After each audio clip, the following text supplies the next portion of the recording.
Hello students, आप लोगों के लिए पहले भी हमने अनसॉल्व्ड पेपर जो प्रीवियस ईयर के थे उनको सॉल्व किया था। आज आप लोगों के लिए 2022 के बीपी मॉडल का हम लोग देखेंगे किस तरीके से सॉल्यूशन करेंगे। और पहले हम फिजिक्स पार्ट देखेंगे, उसके बाद आगे केमिस्ट्री देखेंगे। आज तो पहला क्वेश्चन इसमें है, एक गोलीय दर्पण की वक्रता त्रिज्या 30 सेंटीमीटर है, इसकी फोकस दूरी क्या होगी। देखिए, वक्रता त्रिज्या और फोकस दूरी में जो रिलेशन होता है वो होता है F = R/2। यानी फोकस दूरी वक्रता त्रिज्या की आधी होती है, तो वक्रता त्रिज्या 30 है तो फोकस दूरी हमारी 15 हो जाएगी। इस टाइप का सवाल हर साल आता है एग्जाम में। नेक्स्ट क्वेश्चन देखते हैं। कह रहा किसी वस्तु का आभासी सीधा और बड़ा प्रतिबिंब, यानी कि आभासी सीधा और बड़ा प्रतिबिंब प्राप्त करने के लिए वस्तु को उत्तल लेंस के सामने कहां रखेंगे। लेंस के मुख्य फोकस पर नहीं, मुख्य फोकस पर रखे तो अनंत पे बनता है प्रतिबिंब, दोगुनी दूरी पे तो दोगुनी दूरी पे ही बनता है, अनंत पर का फोकस पे बनता है। लास्ट बचा है लेंस के प्रकाशिक केंद्र और प्रथम फोकस के बीच, यानी लेंस के प्रकाशिक केंद्र और प्रथम फोकस के बीच में रखेंगे वस्तु को तो उसका आभासी सीधा और बड़ा प्रतिबिंब प्राप्त होता है। नेक्स्ट है विद्युत ऊर्जा का मात्रक, वोल्ट नहीं विभवांतर का होता है, वाट शक्ति का होता है, किलोवाट भी शक्ति का, और किलोवाट घंटा ये विद्युत ऊर्जा का मात्रक है। नेक्स्ट क्वेश्चन है, विद्युत धारा का मापन किससे करते हैं। जनित्र द्वारा, धारामापी, अमीटर, विद्युत मोटर के द्वारा। यहां पे देखिए दोनों चीजें हैं, धारामापी भी और अमीटर दोनों हैं, लेकिन विद्युत धारा का मापन हम अमीटर को यहां पे प्रेफर करेंगे। अगला प्रश्न है 2 का एक अवतल दर्पण के 15 सेंटीमीटर दूरी पर एक वस्तु रखी है। यदि दर्पण की फोकस दूरी 30 सेंटीमीटर हो तो प्रतिबिंब की स्थिति और प्रकृति ज्ञात कीजिए। सबसे पहले अवतल दर्पण के 15 सेंटीमीटर दूरी पर, तो 15 सेंटीमीटर ये क्या है, ये है दर्पण से वस्तु की दूरी u, और u ऑलवेज निगेटिव, तो u बराबर कितना हो गया -15 सेंटीमीटर। अब कह रहा दर्पण की फोकस दूरी 30 सेंटीमीटर है, तो फोकस दूरी मतलब f कितना हो गया 30 सेंटीमीटर, और ये जो 30 सेंटीमीटर है ये किस में होगा, माइनस में, क्योंकि दर्पण हमारा अवतल है। कह रहा प्रतिबिंब की स्थिति, यानी हमको क्या निकालना है, v निकालना है। देखिए किस तरीके से इसको सॉल्व करेंगे। दर्पण सूत्र लगा देंगे। दर्पण सूत्र हमारा होता है 1/f बराबर 1/v प्लस, दर्पण में प्लस लेंस में माइनस, 1/u, और हमको निकालना है v, तो v बराबर हो जाएगा 1/f माइनस 1/u। आगे देखते हैं। नेक्स्ट अब वैल्यूज हम इसको पुट कर देंगे यहाँ पे। 1/v बराबर हो जाएगा, f की वैल्यू पुट कर देंगे तो ये हो जाएगा -30, और u की वैल्यू यहां रखोगे तो ये माइनस को प्लस कर देगा 1/15। सॉल्व कर देंगे, एलसीएम आ जाएगा 30, 30 × 30 और 15 दूनी 30, यानी 1/v बराबर ये आ गया, 1/v बराबर आ जाएगा 1/30, और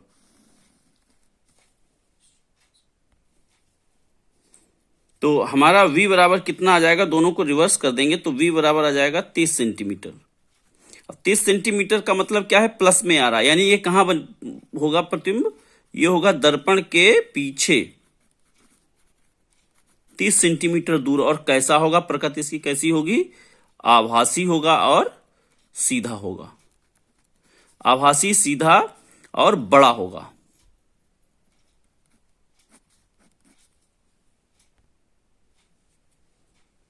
नेक्स्ट प्रश्न है, श्वेत प्रकाश के वर्ण विक्षेपण से क्या समझते हैं। श्वेत प्रकाश के वर्ण विक्षेपण में प्राप्त विभिन्न रंगों का क्रम लिखिए। यहाँ पे शॉर्ट में मैंने आंसर बताया है कि जब भी श्वेत प्रकाश किरण किसी प्रिज्म से गुजरती है तो वो अपने अवयवी रंगों में, मतलब जिनसे वो मिलकर के बनी है, उन्हीं में विभक्त हो जाती है। इसी घटना को हम वर्ण विक्षेपण कहते हैं। क्रम के लिए हमने फिगर के द्वारा आपको समझाया, श्वेत प्रकाश किरण जैसे प्रिज्म पे गिरती है, ABC प्रिज्म है, तो वो 7 रंगों में विभक्त हो जाती है। वो नीचे से हम देखें तो violet, indigo, blue, green, yellow, orange, red, यानी बैंगनी, जामुनी, नीला, हरा, पीला, नारंगी, लाल। और इसका जो ट्रिक है विवग्वार, इससे आप इसको याद रख सकते हैं इसका क्रम। नेक्स्ट प्रश्न है, ये गा पार्ट है दूसरे का, विद्युत विभव तथा विद्युत विभवांतर की परिभाषा लिखिए, इनके मात्रक लिखिए। देखिए जब विभव की बात करते हैं तो अनंत से, यानी अनंत से एकांक आवेश को किसी बिंदु तक लाने में जो कार्य किया जाता है उसी को हम विद्युत विभव कहते हैं। इसका यदि हम सूत्र लिखें तो V बराबर W/Q। तो अनंत से एकांक आवेश को किसी बिंदु तक लाने में किया गया कार्य ही हमारा विद्युत विभव कहलाता है। इसका मात्रक की बात करें तो कार्य का मात्रक क्या होता है? जूल, और इसका मात्रक होता है कूलम। जूल प्रति कूलम, या इसी को हम क्या लिखते हैं? वोल्ट। इसी को हम वोल्ट लिख सकते हैं। दूसरा विद्युत विभवांतर, ये परिपथ में किन्हीं दो बिंदुओं के बीच, जैसे मान लीजिए दो बिंदु हैं ए और बी, इनके बीच एकांक आवेश को ले जाने में जो कार्य किया जाता है उसे हम विद्युत विभवांतर कहते हैं। इसको डेल्टा वी कह सकते हो, VA माइनस VV, है ना, मतलब VV माइनस VA बराबर, ये क्या हो जाएगा? यह भी वही चीज, सूत्र वही रहेगा, यानी किया गया कार्य एकांक आवेश को एक बिंदु से दूसरे बिंदु तक ले जाने में किया गया कार्य। इसका भी मात्रक क्या होगा? वोल्ट होगा। नेक्स्ट क्वेश्चन है तीसरे का दूरदृष्टि दोष क्या है, इसे किस प्रकार संशोधित किया जा सकता है? आवश्यक किरण आरेख भी बनाइए। दूरदृष्टि दोष में जैसे कि आप जानते हैं, दूर का मतलब है यानी कि इसका जो निकट बिंदु था आंख का वो होता है 25 सेंटीमीटर पे, लेकिन वो क्या है? दूर चला गया है, इसलिए दूरदृष्टि दोष हुआ। तो इसमें क्या होता है कि निकट से जब मान लीजिए किरणें आ रही हैं वस्तु से, तो वो हमारे रेटिना पर न फोकस होकर के उसके पीछे, यानी कि इमेज कहाँ बनता है? उसके पीछे बनने लगता है। यही हमारा दूरदृष्टि दोष कहलाता है, क्योंकि इसकी फोकस दूरी लेंस की बढ़ गई इसलिए पीछे लेंस बनने लगा, या कह सकते हो उस गोलक का व्यास कम हो गया। तो ये तो कारण हो गया। निवारण कैसे करते हैं कि बीच में हम क्या करते हैं? उत्तल लेंस, यहां पे कौन सा प्रयोग करेंगे इसमें? ध्यान रखिए, दूर ऊ निकल रहा तो यहीं से आप याद रखें उत्तल लेंस, दूर में उत्तल लेंस को प्रयोग करते हैं। और जब इसको हम रख देते हैं तो उस वस्तु का एक आभासी प्रतिबिंब वहां पे बनने लगता है जहां पे मनुष्य नेत्र का निकट बिंदु पहुंच गया है। होना तो 25 पे चाहिए था, लेकिन अब वो दूर चला गया, तो हमारी आंख को लगता है यहां से जो है किरणें आ रही हैं और हम वो रेटिना पे प्रतिबिंब बनने लगता है। तो इस प्रकार उत्तल लेंस के चश्मे के द्वारा हम इस दोष का निवारण कर। नेक्स्ट प्रश्न है जो तीसरे का ऊपर देखा था उसी का अथवा पार्ट है। अथवा में कह रहा है कि एक वस्तु 10 सेंटीमीटर फोकस दूरी के किसी अभिसारी लेंस, अभिसारी मतलब उत्तल लेंस से 25 सेंटीमीटर दूरी पर रखी है। किरण आरेख खींचकर बनने वाले प्रतिबिंब की स्थिति तथा प्रकृति ज्ञात कीजिए। वैसे किरण आरेख से ही खींचना है, लेकिन पहले हम इसको कैलकुलेट भी कर लेते हैं, फिर इसका किरण आरेख खींचते हैं। 10 सेंटीमीटर फोकस दूरी, ये इसका आंसर है। 10 सेंटीमीटर फोकस दूरी का मतलब F बराबर कितना है? 10 सेंटीमीटर। अब देखिए यहां उत्तल लेंस है इसलिए प्लस रहेगा। 25 सेंटीमीटर दूरी पर वस्तु रखी है, यानी U बराबर कितना हो गया? Minus 25 centimetre. फिर कह रहा है प्रतिबिंब की स्थिति तथा प्रकृति, यानी हमको V निकालना है। तो देखिए V कैसे निकालेंगे हम? V के लिए इधर हम सॉल्व कर लेते हैं, लेंस सूत्र लगा देंगे। 1/F बराबर 1/V माइनस 1/U, और 1/V निकालना है तो इधर चला जाएगा, ये प्लस में हो जाएगा, 1/F plus 1/U। Value put कर देंगे। F का मान आ गया 1/10, इसको पुट करेंगे तो माइनस 1/25। सॉल्व कर लेंगे तो हमारी वैल्यू आ जाएगा 1/V बराबर, दोनों का एलसीएम हो जाएगा 50, 25 और 10 का एलसीएम 50, 10 × 50 और 25 × 50, तो 1/V बराबर आ गया 3/50, यानी V बराबर कितना आ गया? 50/3 सेंटीमीटर। देखिए प्लस में आ रहा, यानी कि ये कहां बनेगा प्रतिबिंब? लेंस के पीछे, लेंस के पीछे बनेगा, और वास्तविक बनेगा और उल्टा बनेगा, वास्तविक और उल्टा। तो ये होगा हमारा कैसा? वास्तविक और उल्टा। और आगे देखते हैं चित्र के द्वारा। तो इस प्रकार हम यहाँ पे इसका पिक्चर ड्रॉ कर सकते हैं कि हमने लेंस ले लिया, उसकी फोकस दूरी 10 सेंटीमीटर है और वस्तु हमारी रखी है 25 सेंटीमीटर दूर। तो यहां से जब इसका प्रतिबिंब बनता है तो दूसरी ओर बनेगा, वास्तविक उल्टा होगा, लेंस के पीछे होगा और लगभग 16.66 सेंटीमीटर यानी 50/3 सेंटीमीटर दूरी पर ये बनेगा। नेक्स्ट प्रश्न है तीसरे का ख। एक तार के सिरों पर 1.5 वोल्ट विभवांतर लगाने पर 0.5 एम्पियर धारा प्रवाहित होती है। यदि तार की लंबाई 3 मिलीमीटर हो, 3 मीटर और अनुप्रस्थ काट 6 × 10⁻⁻6 मीटर हो, तो इसके प्रतिरोध की गणना करो। तो देखिए इसका विभवांतर कितना है, इसका आंसर देखते हैं। विभवांतर कितना है, 1.5 वोल्ट। कह रहा धारा कितनी है, धारा है 0.5 एम्पियर। और कह रहा है इसकी लंबाई कितनी दी गई है, 3 मीटर दी गई है। और अनुप्रस्थ काट का क्षेत्रफल दे दिया है 6 × 10⁻⁻6।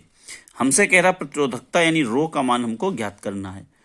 तो रो के लिए हमको आर की जरूरत पड़ेगी, तो आर है नहीं इसमें, तो पहले हम आर निकालेंगे वी और आई की मदद से। तो प्रतिरोध निकालेंगे हम, आर बराबर क्या होता है, R is equal to V upon I से इसको कैलकुलेट करेंगे पहले। तो चलिए आइए देखते हैं। आर बराबर वी हमारा कितना है 1.5 और आई कितना है 0.5, डेसिमल हटा के डिवाइड कर दिया।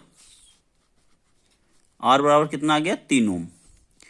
अब हम सूत्र लगा देंगे प्रतिरोधकता का, आर इज इक्वल टू क्या होता है रो एल अपान ए। अब रो हमें निकालना है तो रो बराबर क्या हो जाएगा आर ए अपान एल। तो अब वैल्यूज हम पुट कर देंगे इसमें जो हमारी वैल्यूज दी गई हैं।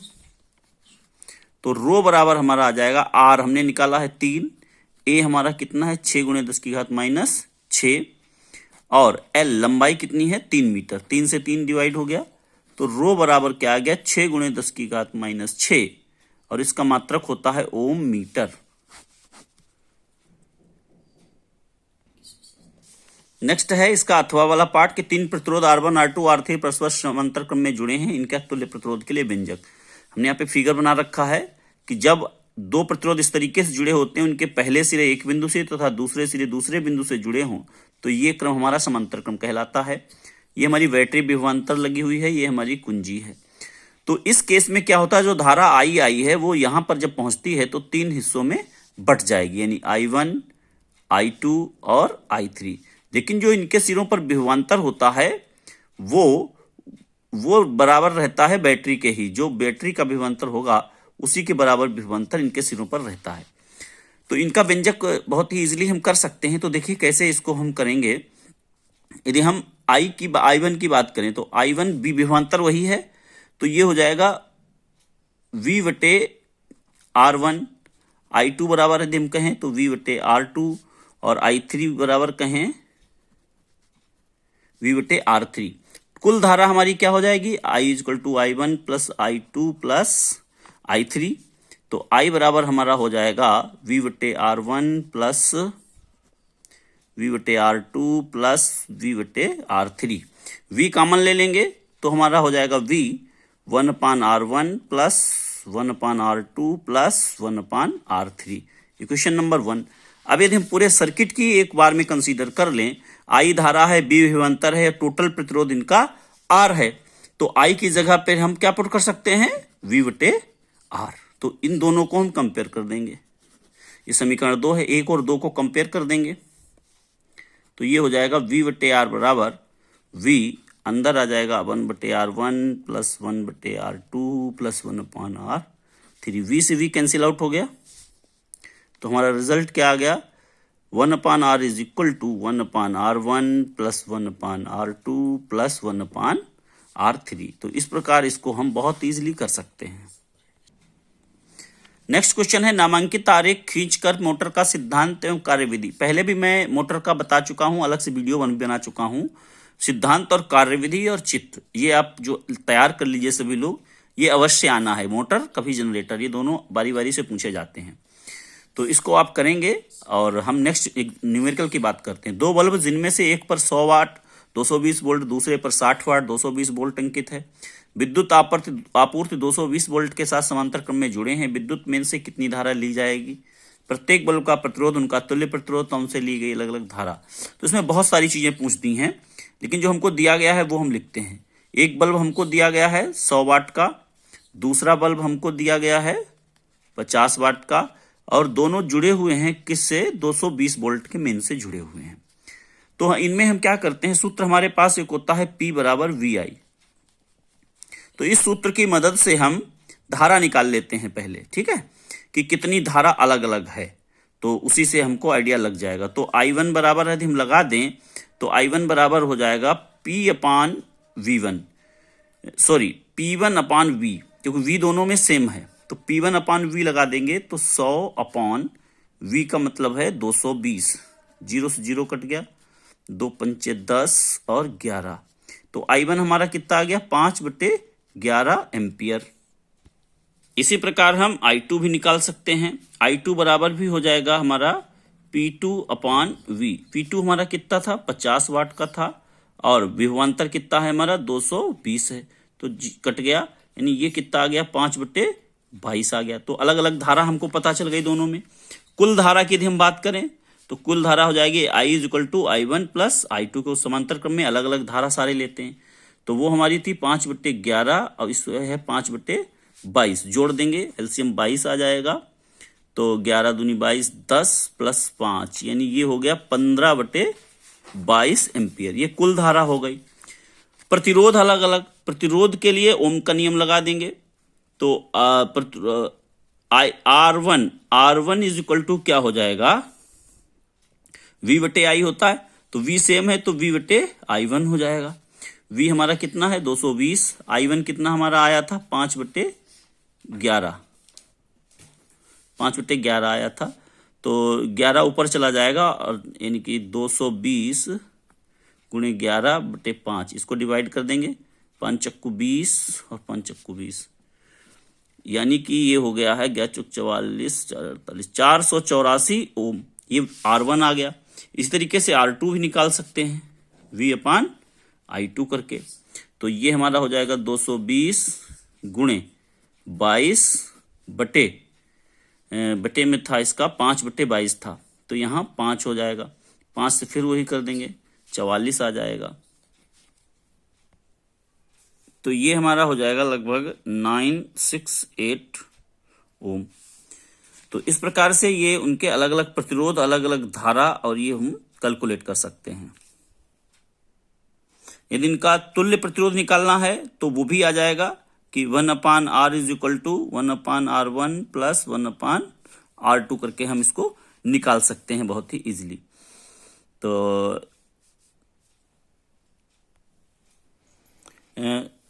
तुल्य प्रतिरोध निकालना है तो इसमें वही फ्रैक्शन वाली वैल्यू पुट कर देंगे और इसको सॉल्व कर लेंगे, तो ये 44 गुणे 22/3 ओम आ जाएगा।